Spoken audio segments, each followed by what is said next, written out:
Primera de Pedro, capítulo 1, versículo 3. La palabra de nuestro Señor dice: bendito el Dios y Padre de nuestro Señor Jesucristo, que según su grande misericordia nos hizo renacer para una esperanza viva por la resurrección de Jesucristo de los muertos, para una herencia incorruptible, incontaminada e inmarcesible, reservada en los cielos para vosotros, que sois guardados por el poder de Dios mediante la fe, para alcanzar la salvación que está preparada para ser manifestada en el tiempo postrero. Amén. Vamos a orar, mis hermanos. Amado Dios, Padre nuestro que estás en el cielo, una vez más, Padre de la gloria, gracias. Queremos agradecerte, Señor, por este buen momento de enseñanza, buen momento de gozarnos de tus himnos y de leer tu bendita palabra. Gracias, Señor, por permitirnos reunirnos como el cuerpo de Cristo, Señor.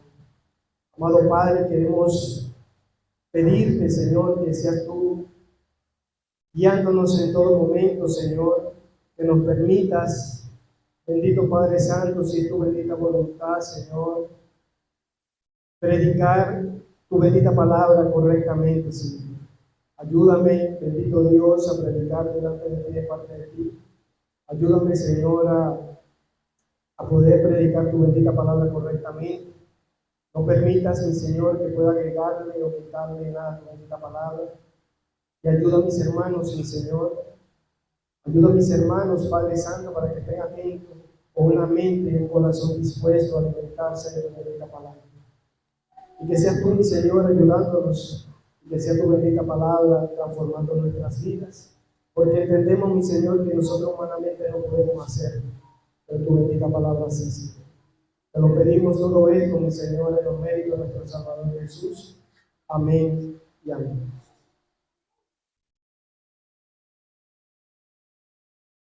Mis hermanos, continuamos con esta serie expositiva de la carta de Primera de Pedro. Como hace 15 días vimos que el apóstol Pedro le escribía de manera particular a este grupo de hermanos expatriados que estaban en medio de persecución, dispersos en el Ponto, Galacia, Asia, Capadocia y Bitinia. Eso lo vimos en la primera predicación iniciando esta carta.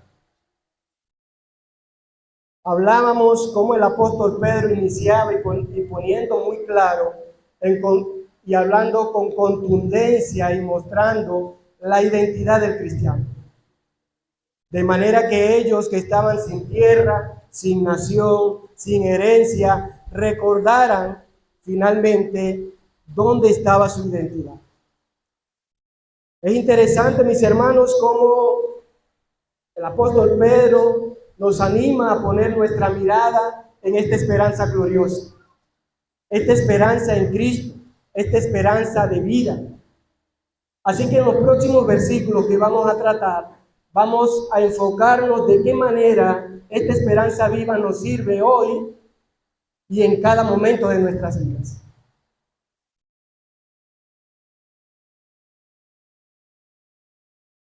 Mis hermanos, hoy nosotros podemos ver en el mundo, ¿verdad?, que las personas al morir, sus familiares publican y ponen en su estado de su teléfono consolaciones a esa persona que muere. Podrán decir y clamar a Dios que lo tenga en la gloria, que Dios lo reciba en sus brazos. Y pónganle ustedes el recordatorio que ustedes puedan imaginar. Y podemos ver con eso que ellos manifiestan, podemos ver que en el fondo creen, que tienen una esperanza, ¿verdad? Pero que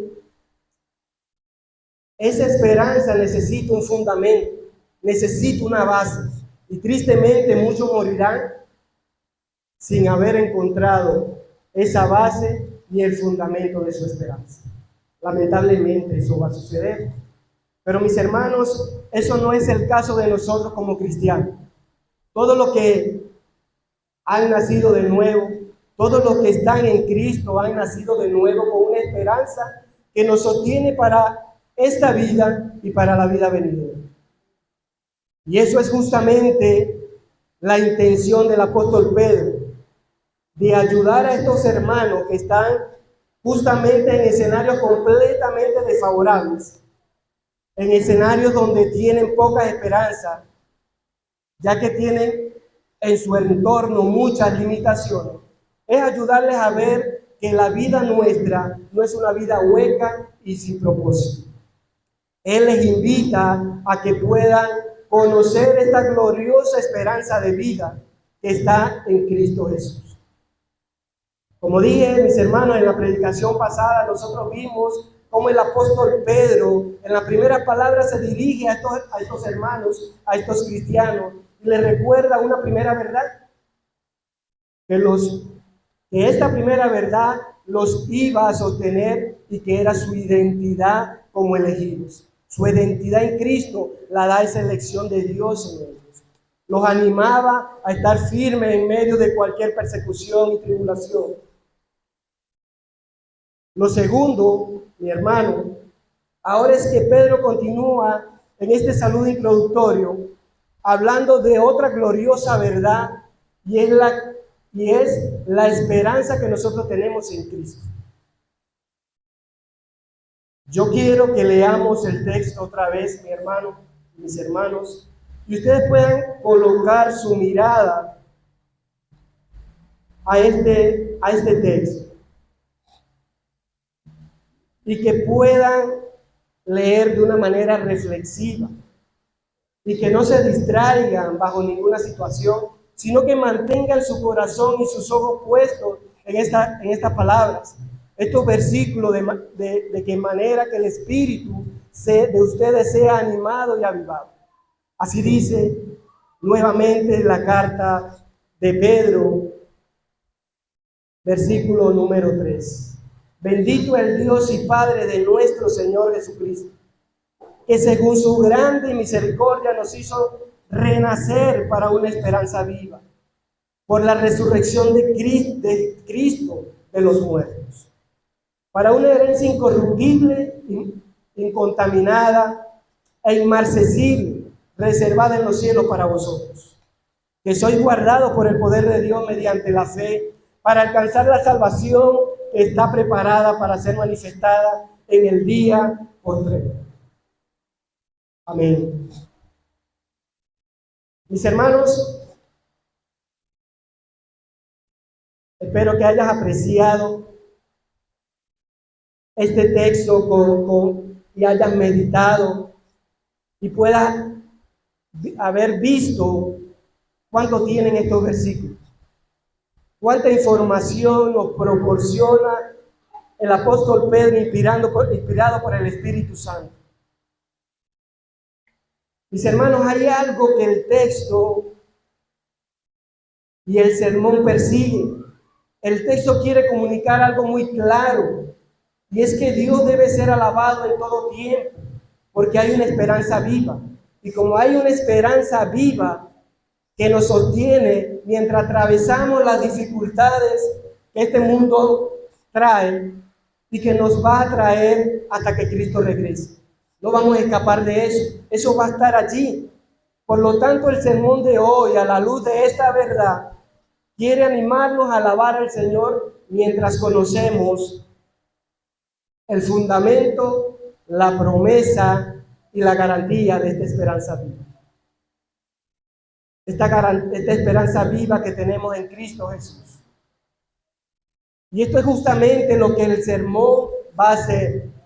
Lo vamos a ver y vamos a observar el fundamento de la esperanza viva, la promesa de esa esperanza viva y la garantía de la esperanza viva. En estos tres, de manera, mis hermanos, que nosotros conociendo todo esto, preparados para enfrentarnos a cualquier tipo de tribulación y dificultad, cualquier tipo de aflicción, cualquier tipo de problemas o dificultades que este mundo tengamos. Lo dijimos en la predicación anterior y lo repetimos nuevamente. Recuerden que este mundo es un mundo de aflicciones, es un mundo caído. Recuerden que este mundo no es color de rosa. Recuerden que Cristo dijo, en el mundo tendrán aflicciones, pero confíen en Él que venció el mundo. Palabra de nuestro Señor. Por lo tanto, mientras estamos enfrentándonos a las aflicciones de este mundo, conociendo el fundamento, la promesa y la garantía de nuestra esperanza, podemos en medio de la tribulación y la aflicción alabar a Dios. Así que veamos, mis hermanos, el primer punto, el fundamento.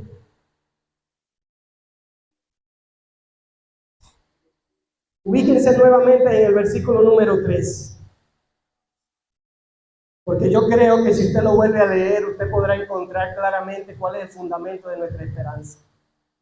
Esto solamente requiere lectura comprensiva. El apóstol Pedro sigue fortaleciendo y vamos a descubrir juntos cuál es el fundamento, aunque está muy evidente en el texto, cuál es el fundamento de nuestra esperanza. Mientras el apóstol Pedro sigue animando a estos hermanos que han sido sin duda esparcidos a causa de su fe, lo único que los sostiene es la razón por la cual ellos están en esta situación, es porque han decidido seguir a Cristo. Y Pedro, de manera muy sabia, inspirado por el Espíritu Santo, continúa dándole argumentos contundentes para que ellos no pierdan el gozo, no pierdan su alabanza, no pierdan incluso su firmeza, sino que ellos puedan estar firmes y seguros de estas verdades. Miren cómo el apóstol Pedro comienza este versículo. Inicia bendiciendo el nombre de Dios. Alabado el nombre de Dios, el autor de la salvación. Esa palabra que él usa, alabado el Dios y Padre de nuestro Señor Jesucristo, viene como resultado de conocer justamente la misericordia de Dios. Viene de conocer la misericordia de Dios y de lo que vimos hace 15 días en la primera predicación de esta carta.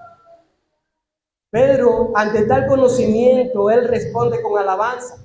Pero la pregunta que nos debemos hacer, ¿por qué él responde así de esta manera? ¿Por qué él responde alabando a Dios? Mis hermanos, recuerden que los judíos ya conocían a Dios como el Dios Padre. Y esto sin duda alguna le mostró un aspecto de Dios que ahora Pedro acompaña también, inspirado por el Espíritu Santo, para complementar con la revelación de Cristo Jesús. Por eso él describe a Jesús en esta primera línea también como Señor.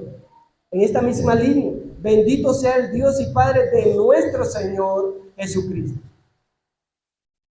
Esta alabanza es para el Padre, para Dios, por haber enviado a su Hijo, quien ahora resulta, mis hermanos, el único camino para llegar a Dios. Maravilloso. El único camino para llegar a Dios, para llegar al Padre. Ahora observe el texto nuevamente y vea tres cosas en las cuales se anclan estas palabras de alabanzas. Observe cómo hay tres elementos que resaltan esta alabanza del apóstol Pedro. Lo primero que podemos observar es la gran misericordia de Dios. Mire cómo dice el versículo, y en su gran misericordia. Y no es la primera vez que él va a decir esto. Lo repite en el capítulo 2, versículo 10. Textualmente nos dice la palabra de Dios, vosotros que en otro tiempo no eras pueblo, pero que ahora sois pueblo de Dios, que en otro tiempo no habías alcanzado misericordia, pero que ahora habéis alcanzado misericordia. Hermano, esta alabanza de Pedro nace del conocer al Dios grande. Este Dios grande en misericordia. Hermanos, recuerden que Pedro fue testigo también de esta misericordia. Él mismo vivió en su propia carne la gracia inmerecida. Recuerden que Pedro negó a nuestro Señor Jesús. Recuerden que él niega a nuestro Señor Jesús e incluso nuestro Señor Jesús ya se lo había dicho. Pero a pesar de todo eso, Cristo restaura su vida. Cristo restaura su vida y ahora lo usa y lo está usando para edificar esta iglesia. Todo lo que Pedro va a decir de una u otra manera viene acompañado de verdades antiguas, de verdades del Antiguo Testamento. Lo presenta Éxodo y Número. Éxodo, para los que están anotando, en el capítulo 34, versículo 6, y Número, capítulo 14, versículo 18, dicen las mismas palabras que está citando el apóstol Pedro. Números, capítulo 14, versículo 18 dice: Jehová, tardo para la ira y grande en misericordia, que perdona la iniquidad y la rebelión, aunque de ningún modo tendrá por inocente al culpable. Usan las mismas palabras, Éxodo y Número, y son las mismas palabras. Y Pedro, reflexionando en la misericordia de Dios, dice: bendito sea el Dios Padre de nuestro Señor Jesucristo. La frase grande en misericordia, sin duda alguna, se refiere a ese favor inmerecido de parte de Dios para con nosotros. Estábamos en una condición desesperada. Fíjense nuevamente en el versículo. Miren cómo él dice: quien según su gran misericordia nos ha hecho nacer de nuevo para una esperanza viva. No había manera, mis hermanos. No había manera de que el hombre pudiera recibir esta misericordia. No había manera de que el hombre mereciera esta misericordia. La misericordia de Dios sobre nosotros ha venido a pesar de nosotros. Mis hermanos, si usted ha sido alcanzado por la gracia de Dios, no porque usted haya sido bueno, al contrario, usted era malo y muy malo, dice la palabra. Pero Pedro, reflexionando en esa gran misericordia, él alaba al Señor. Él alaba a Dios. Ahora, ¿qué es lo otro que mueve a Pedro a esta alabanza? Es que Dios ahora, conforme a su naturaleza, actúa sobre los pecadores cuando Él dice: según su gran misericordia, nos hizo nacer. Y ese es el comienzo de toda vida espiritual. Su vida espiritual, mis hermanos, comienza cuando usted ha nacido de nuevo. Date cuenta, mi hermano, que la humanidad completa se divide en dos grupos. Se divide en dos grupos y probablemente este espacio también.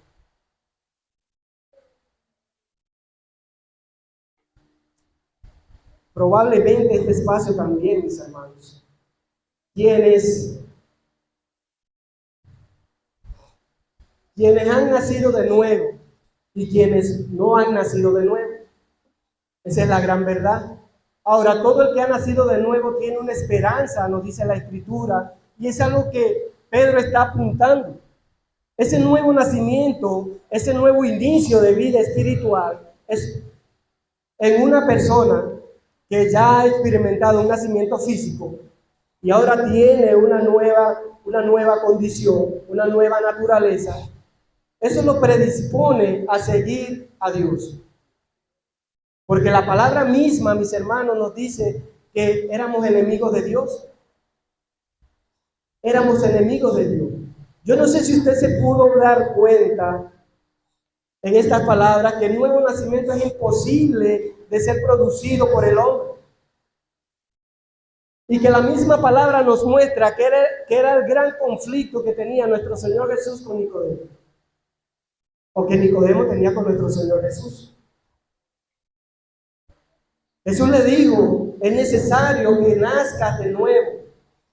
Nicodemo le responde, ¿cómo vuelvo yo al vientre de mi madre siendo ya un señor entrado en edad? De cierto te digo que el que no nace de agua y de espíritu no puede nacer de nuevo. Fíjense esa gran inconveniente que tenía Nicodemo con nuestro Señor Jesús, porque no sabía a lo que se refería nuestro Señor Jesús. No sabía ni de qué le estaba hablando. Y el nuevo nacimiento es una obra soberana de Dios. Dios hace como Él quiere y se la da a quien Él elige. La palabra de Dios nos ilustra en Juan capítulo 1, versículos 12 y 13. Dice, mas a todos los que le recibieron, a los que creen en su nombre, le dio potestad de ser hechos hijos de Dios, los cuales no son engendrados de sangre, ni de voluntad de carne, ni voluntad de varón, sino de Dios. Mis hermanos, noten y aprecien que estos versículos es la voluntad de Dios y la facultad de Dios. Usted no puede ver el nuevo nacimiento sin ver la obra de Dios. Y es lo que vemos en Ezequiel capítulo 36, mis hermanos. Ezequiel capítulo 36 es lo que la respuesta a lo que dudaba Nicodemo, a esa gran duda que Nicodemo tenía. Y Ezequiel capítulo 25, versículo 25 del capítulo 36 nos dice, esparciré sobre vosotros agua limpia, y seréis limpiados de toda vuestra inmundicia, y todos vuestros ídolos os limpiaré. Os daré un corazón nuevo, y pondré espíritu nuevo dentro de vosotros, y quitaré de vuestra carne, y quitaré de vuestra carne el corazón de piedra, y os daré un corazón de carne. Y pondré dentro de vosotros mi espíritu, el nacimiento del espíritu. Y pondré en vosotros mi espíritu. Aquí está el nacer del espíritu. Y haré que andéis en mis estatutos y guardéis mis preceptos y lo pongáis por obra. Mis hermanos, el libro de Ezequiel da esta enseñanza y estos conceptos que deja bien claro que es una obra soberana de Dios, que nace de la naturaleza de Dios. Usted está viendo que Pedro está reaccionando en función de ver a un Dios soberano. Nos ha hecho nacer de nuevo. Y tercero, que no solamente esta alabanza es movida por Pedro al ver lo grande de Dios, a Dios actuar según su naturaleza, sino que también a Dios trayendo a una esperanza viva. Nacer de nuevo es entrar en existencia a un mundo con una nueva naturaleza y una nueva esperanza. Miren cómo dice el versículo 3 de Primera de Pedro del capítulo 1, parte B, o la segunda parte de este versículo 3.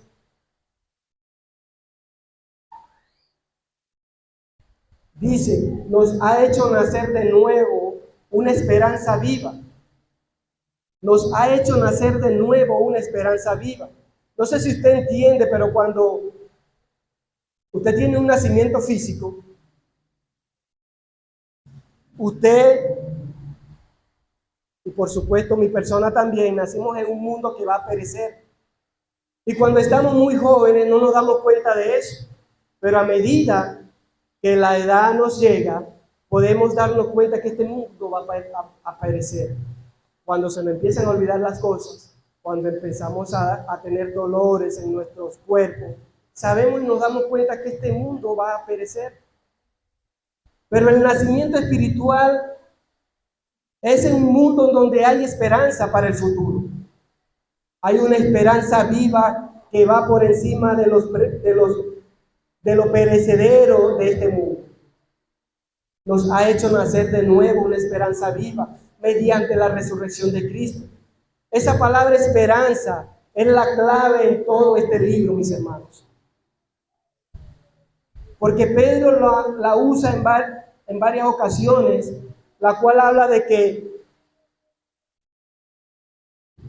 nos va a ayudar y que es una genuina preocupación del apóstol Pedro.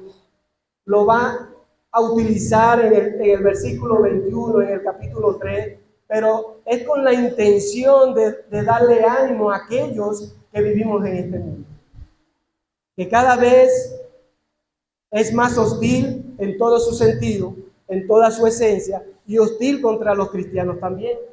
Y Pedro quiere que esta gente direccione su atención. Y yo creo que nos sirve a nosotros también, mis hermanos. Nosotros también, porque muchas veces, en ocasiones, hemos descansado toda nuestra esperanza en nosotros mismos. Y yo creo que ustedes están de acuerdo conmigo. En muchas ocasiones nosotros hemos descansado en la esperanza en nosotros mismos, en lo que tengo ahorrado, en lo que tengo en mis cuentas de banco, en el trabajo que ahora tengo, en la casa, en mi estatus, en mis amigos. Y ahí gira toda nuestra esperanza.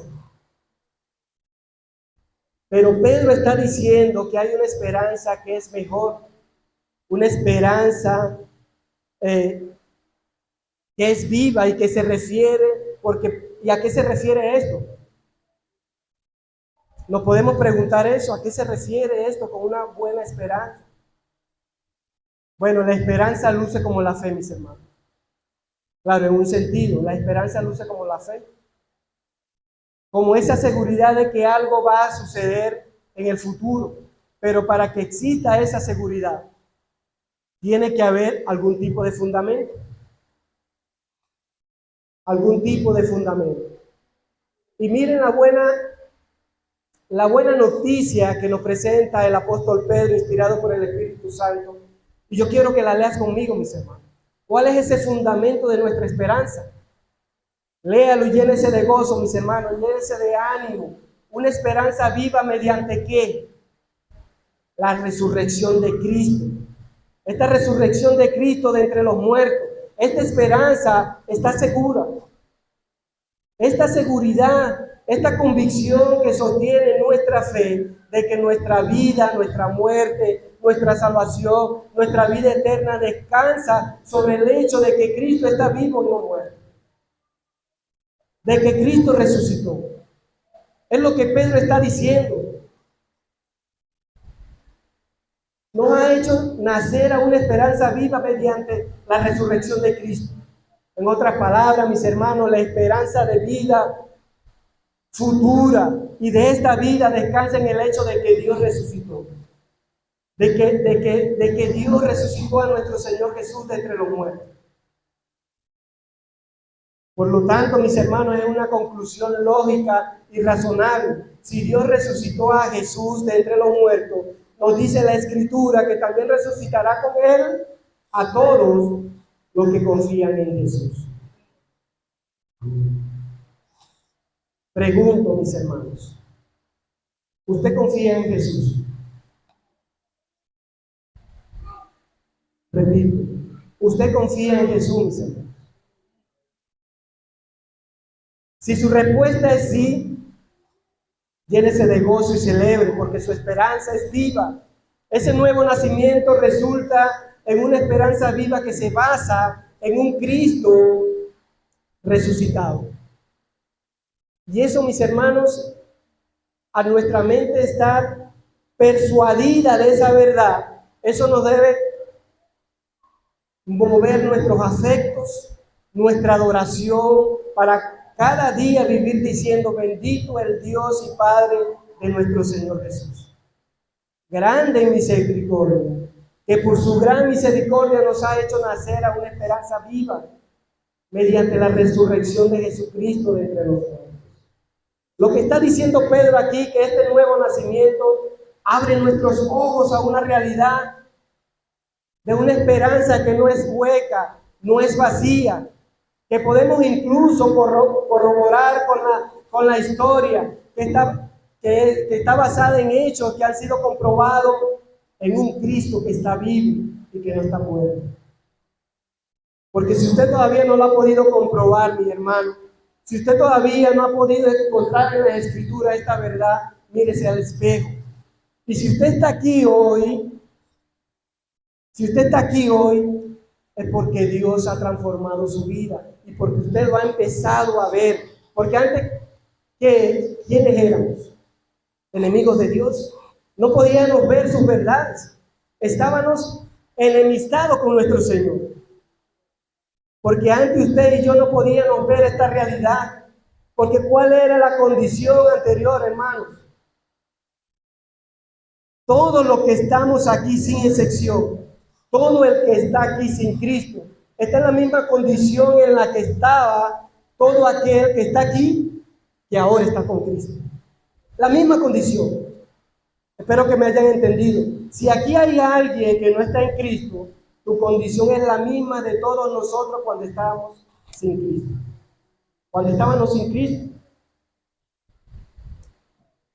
Y déjame decirte, mi hermano, que es un escenario bien feo, es un escenario hostil, es un escenario que te podemos decir que no nos gustaría que nadie viviera. Un escenario que es bastante feo. Y la Biblia nos ilustra y nos enseña en Efesios capítulo 2, versículos 1, 2, 3, 4 y 5, que usted estaba muerto en sus delitos y pecados, que usted andaba conforme a las corrientes de la carne y de este mundo, que usted era por naturaleza hijo de ira.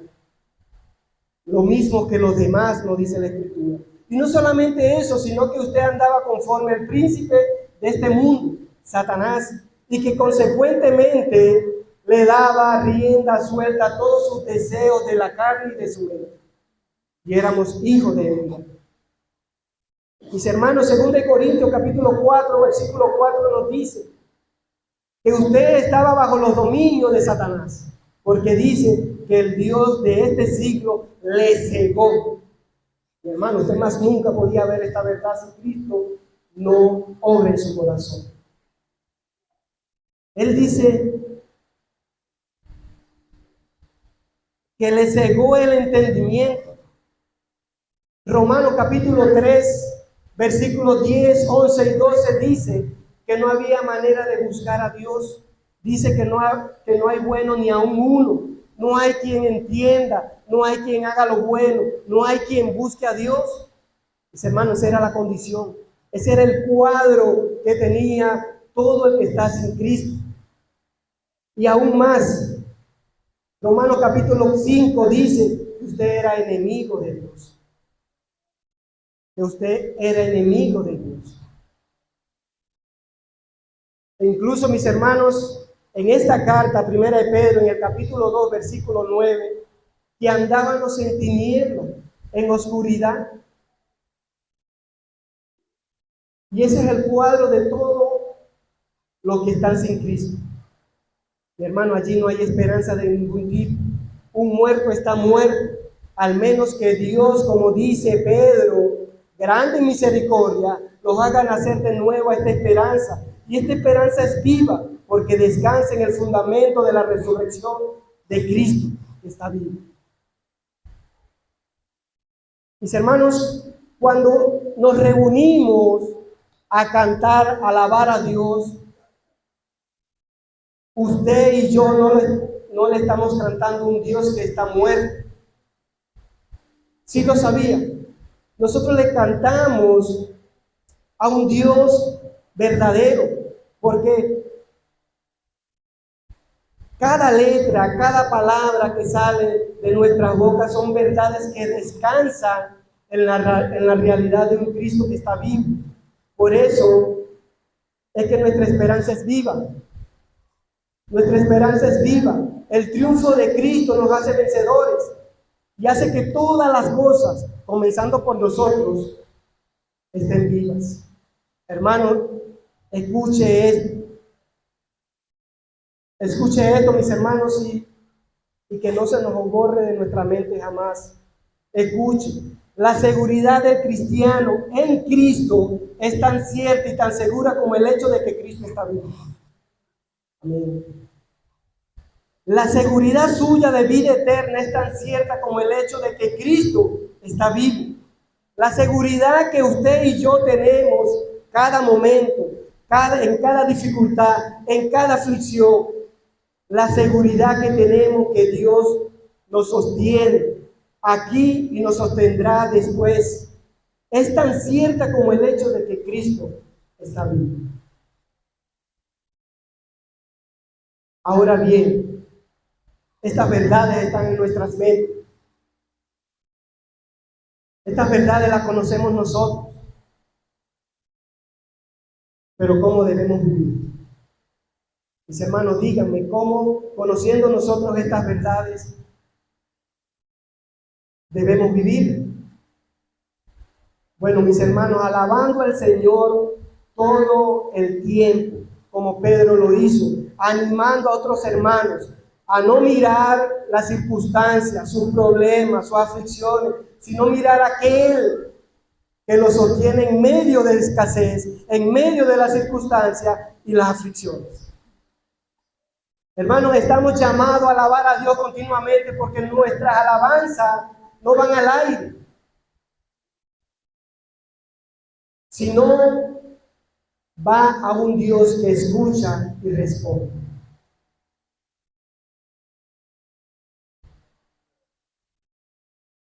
Mis hermanos, cuando vienen los días difíciles, ¿cómo usted reacciona? Cuando viene la prueba, la enfermedad, la aflicción, ¿cómo usted reacciona? Ahora, ¿cómo usted reacciona en medio de la bonanza? ¿Cuándo usted reacciona? Cuando medianamente lo tiene todo. Espero que sea de la misma manera que reacciones cuando estás en medio de dificultades, en medio de pobreza, en medio de problemas. Mis hermanos, muchísimas veces, y el mundo reacciona de esta manera, se acuerda de Cristo, se acuerda de Dios únicamente cuando está en dificultades. Por lo menos se le escucha decir Dios, clamando a Dios, o cuando se le resuelve sus problemas, gracias a Dios. Pero hasta ahí llega, Pero cuando estamos en dificultades, cuando estamos en bonanzas quiere decir que medianamente podamos tener lo necesario. Cuando estamos en bonanzas, ni siquiera nos acordamos de Dios. Ni siquiera podemos darle gracias a Dios por su misericordia, por su amor, por lo que hizo en nosotros, por rescatarnos, porque estábamos cegados, nos dice la Escritura, estábamos sometidos al príncipe de la potestad del aire, de Satanás. Satanás nos había cegado y no podíamos ver la realidad que Cristo nos muestra en su palabra. No la podíamos ver, pero incluso así, mis hermanos, en bonanza, muchísimas veces no nos acordamos de Dios. No nos acordamos de Dios.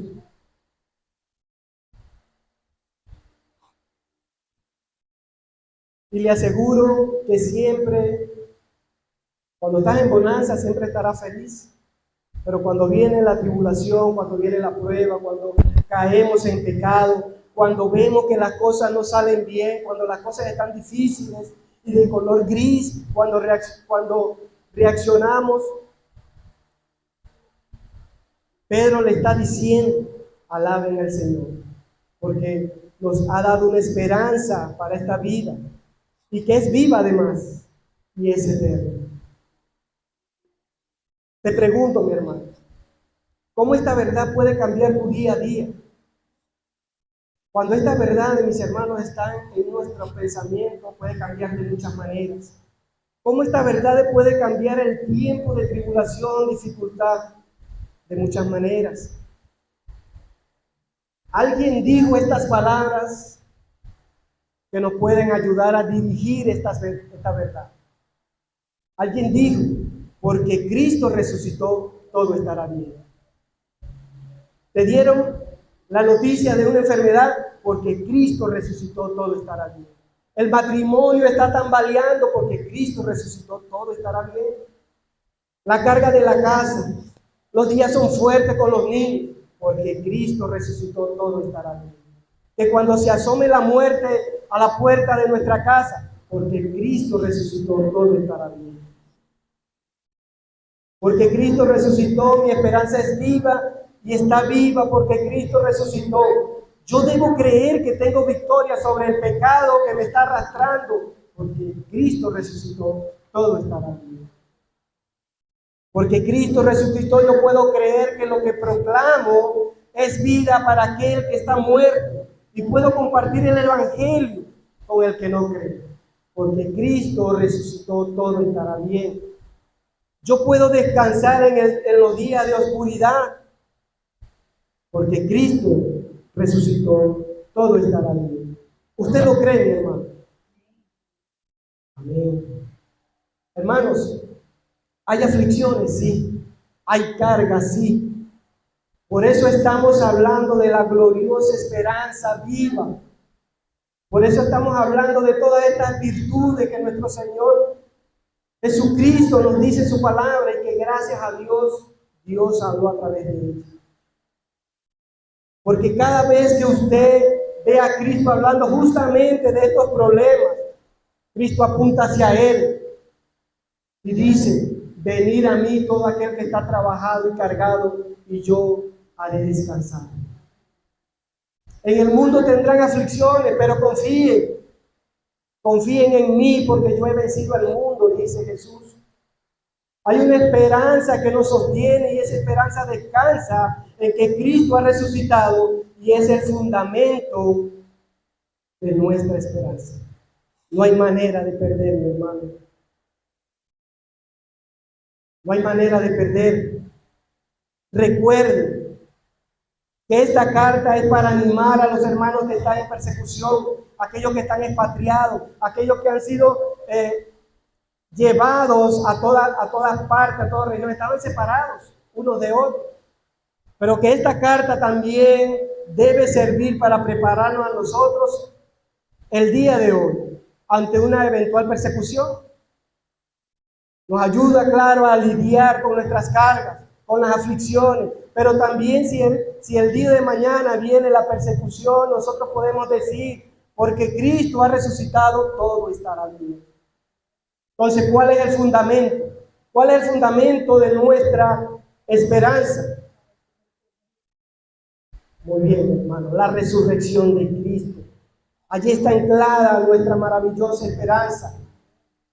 Ahora, ¿cuál es la promesa de nuestra esperanza? Vamos al versículo 4, mis hermanos.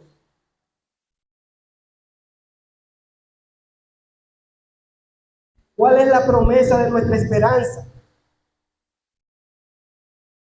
Dice el versículo 4: para una herencia incorruptible, incontaminada e inmarcesible, reservada en los cielos para vosotros. Mis hermanos, creo que el versículo habla por sí solo. ¿Cuál es la promesa de nuestra esperanza?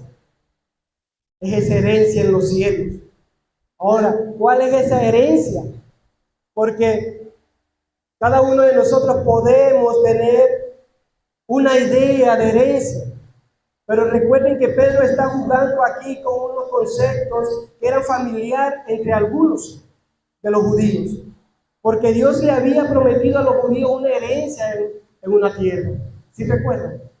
Pero lo que él está afirmando no solamente lo que vimos en la prédica pasada, que somos elegidos, sino que también que hemos nacido en una esperanza viva y que también hay una herencia. Esta herencia está guardada para nosotros. Escuchen, está guardada para nosotros. Y nosotros somos guardados para ella. Esta herencia está guardada para nosotros y nosotros guardados para ella. Hermano, lo que Pedro está diciendo es que la herencia es segura. Y es interesante, mis hermanos, que Pedro usa la misma palabra que usa en la versión griega del Antiguo Testamento para referirse a la herencia de la tierra prometida, la herencia de la tierra prometida que Dios le había prometido al pueblo de Israel. Por eso es tan interesante este lenguaje.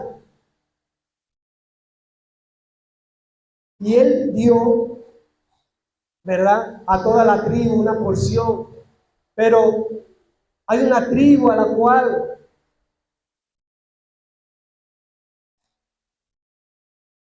no se le dio una porción de esta tierra. ¿Sí recuerdan? Los levitas, a Aarón, a los sacerdotes del templo. ¿Y qué dijo Dios? ¿Cuál era su herencia? Él mismo. Él mismo era la herencia. Él mismo era la herencia que le había prometido a los sacerdotes. Ahora escuche esto. Pedro más adelante, en esta carta, nos va a decir que nosotros somos linaje escogido, real sacerdocio, nación santa, pueblo adquirido por Dios. Por lo tanto, la idea de herencia que viene detrás, lo que Pedro está construyendo, que como pueblo de Dios, ahora tenemos una herencia que es incorruptible, inmarcitable, incontaminada, inmarcesible, dice la Escritura, que no falla. Esa herencia, hermano, es Dios mismo. El hecho que usted y yo tengamos a Dios como herencia garantiza que la herencia es segura. Porque teniendo a Dios lo tenemos todo. La herencia de un cristiano no puede ser destruida ni por fuerzas hostiles, ni por demonios, ni diablo, ni nada que se le parezca. Nada lo puede dañar. Es segura. Nada le puede pasar a la herencia que tenemos en Cristo. Se pudieron dar cuenta que el apóstol Pedro usa un juego de palabras y dice incorruptible, haciendo idea de que no se podrá destruir. De hecho, Pedro lo va a usar más adelante, refiriéndose a algo también que es incorruptible, refiriéndose nada más y nada menos que a la palabra de Dios. En el versículo 23, un poquito más abajo, mis hermanos, de este primer capítulo, dice, siendo renacidos, no de simiente corruptible, sino de incorruptible por la palabra de Dios que vive y permanece para siempre. Hermanos, solamente Dios reúne estas características. Por lo tanto, esa herencia, esa promesa, es Dios mismo. Es Dios mismo, mis hermanos. Y ahora, ¿cuál es la garantía de esta promesa? ¿Cuál es la garantía de nuestra esperanza? Versículo 5, mis hermanos. Versículo 5. Dice la palabra de nuestro Señor, que sois guardados por el poder de Dios mediante la fe, para alcanzar salvación, que está preparada para ser manifestada en el tiempo postrero. ¿Sí lo pudieron ver? La garantía de nuestra esperanza es Dios mismo. Mire esto, mis hermanos, Dios no solo protege la herencia, sino los herederos que han nacido en esa herencia. Están protegidos por el poder de Dios. Él protege la herencia y protege a los herederos. ¿Hasta cuándo? Hasta el último tiempo, hasta los días postreros, hasta que llegue el momento. La palabra protegido que aparece aquí es un término militar que se usaba para referirse a las guarniciones que se protegían en una ciudad y que además es la misma palabra que usa Pablo en Filipenses capítulo 4, versículo 7. Filipenses capítulo 4, versículo 7, para el que está anotando, y dice, y la paz de Dios que sobrepasa todo entendimiento guardará vuestro corazón. Ahí está la palabra. Guardará nuestro corazón. ¿Qué mayor esperanza para aquellos que están sufriendo persecución? Mis hermanos, ¿qué mayor esperanza el saber que a pesar que están enfrentando poderes malignos, oposición, hostilidad, qué mayor esperanza saber que el poder de Dios los guardará desde adentro para preservarlo a una herencia eterna que le será completamente revelada en el último tiempo.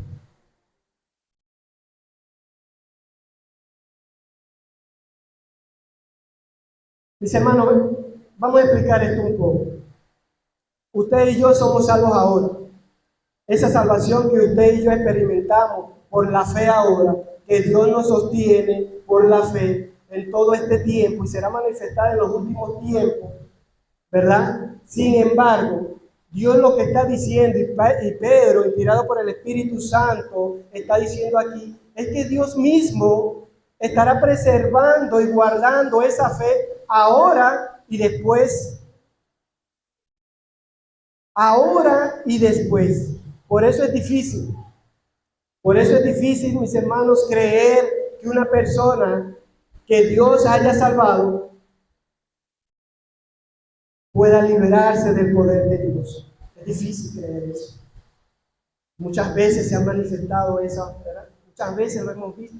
Entonces no podemos decir en sentido de esa situación, sino que por el poder de Dios es difícil que una persona deje de seguir a Dios. Después de haber visto estas verdades, después de que Dios le ha mostrado en la Escritura todas estas verdades, es difícil que se regrese, como decimos algunos, que se devuelvan al mundo, porque Dios es la garantía de esta herencia y que Dios nos va a sostener ahora y después.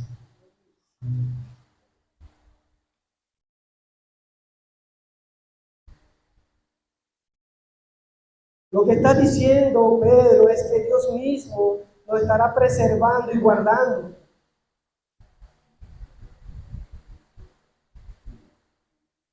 Hermano, y puede generar una pregunta todo esto. Puede generar una pregunta y nos podemos nosotros a pensar y preguntar, ¿por qué Dios se está comprometiendo? ¿Por qué Dios está comprometiendo su poder? ¿Por qué Dios está poniéndose Él como garantía? Eso lo podemos pensar, hermano, porque su gloria está en juego. Y Dios no va a permitir bajo ninguna circunstancia a poner en juego su gloria. Es su gloria, es su gloria, por lo tanto Dios no va a permitir eso. Él mismo se pone como garantía para que todo funcione, para que todo marche a la perfección. Dios nos da vida, una vida nueva. Somos nacidos por el poder de Dios a una nueva vida fundamentada en la resurrección de Cristo. Y en segundo, nos da una herencia, que Él mismo es la herencia. Y ahora Él también nos guarda y su poder es el sello de esa garantía. Mis hermanos, no hay manera que perdamos el partido. No hay manera. Estamos garantizados, estamos sellados, es cierto y seguro. No hay manera de perder el partido. Y eso tiene que traernos paz. Dios nos sostiene en esta tierra. Por eso es que hay dos grandes evidencias de un creyente, mis hermanos. Dos grandes evidencias de un creyente. La obediencia, imperfecta, pero obediencia, y la perseverancia. ¿Y por qué esa perseverancia? ¿Por qué esa perseverancia, mis hermanos? Usted lo sabe. Porque Dios nos sostiene. Si usted está pensando que es lo suficientemente fuerte para mantenerse en el camino del Señor, está equivocado. Está en el equipo incorrecto. Se ha equivocado de equipo. Pero si su mente está persuadida y sabe que Dios es el que nos sostiene, está en el equipo correcto. Y que además es seguridad que nunca va a perder un partido. Esa es nuestra seguridad. Ahora, ¿por qué Dios usa la fe como un instrumento? Fíjense.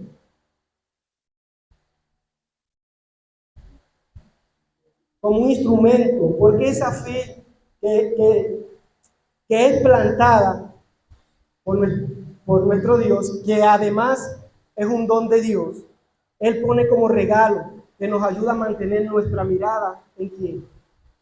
En Él. Mediante la fe, dice nuestro Señor.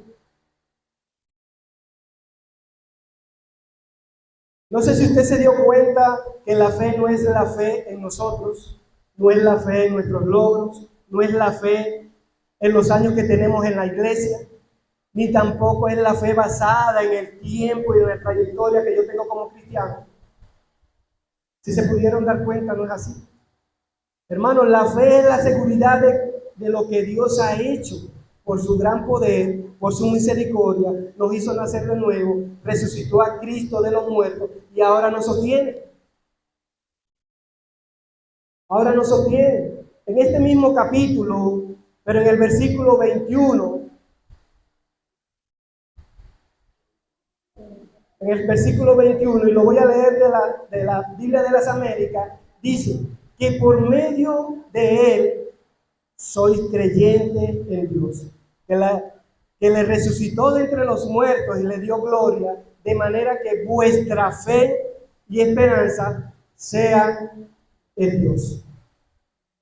Que nuestra fe y nuestra esperanza sean en Dios.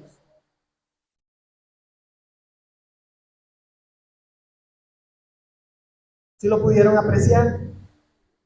No es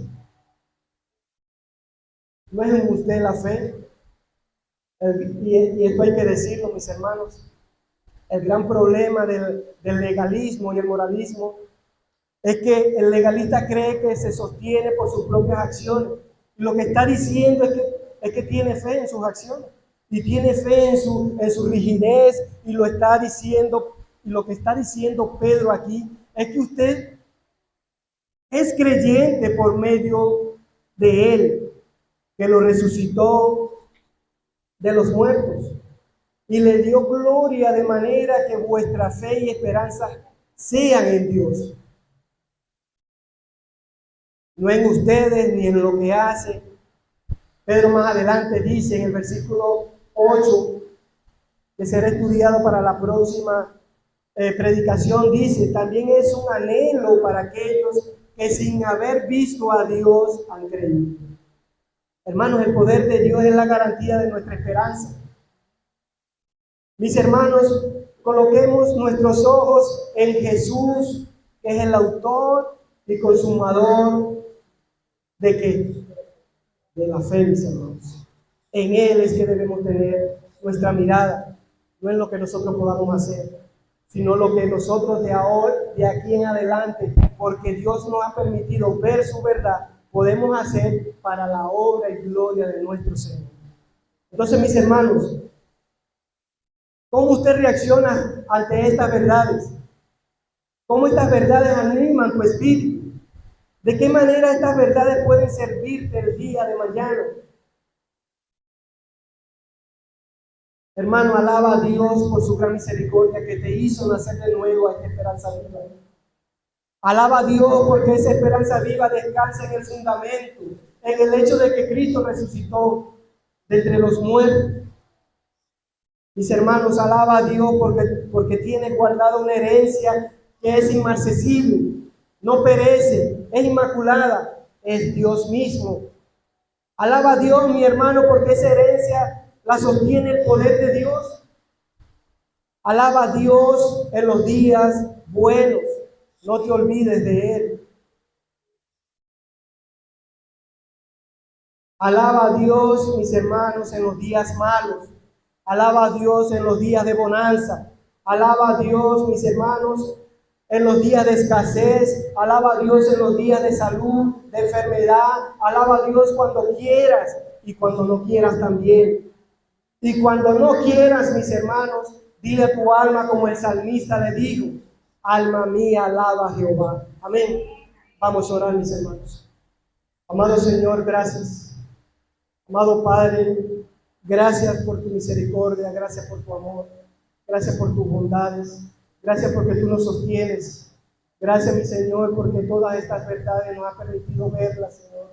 Gracias por haber quitado nuestras vendas de nuestros ojos. Gracias, Señor, por mostrarnos tu amor, tu misericordia, tus verdades, Padre. Gracias, amado Señor. Amado Dios y Padre bueno, se tú obrando, Señor, grandemente en nuestros corazones, colocando en nuestros corazones, como dice tu bendita palabra, el querer como el hacer por tu buena voluntad. Síguenos ayudando, mi Señor. Síguenos forjando, síguenos ilustrando, síguenos mostrando estas verdades, Señor, para cada día, Señor, crecer más en santidad y parecernos el valor perfecto de nuestro Señor Jesús.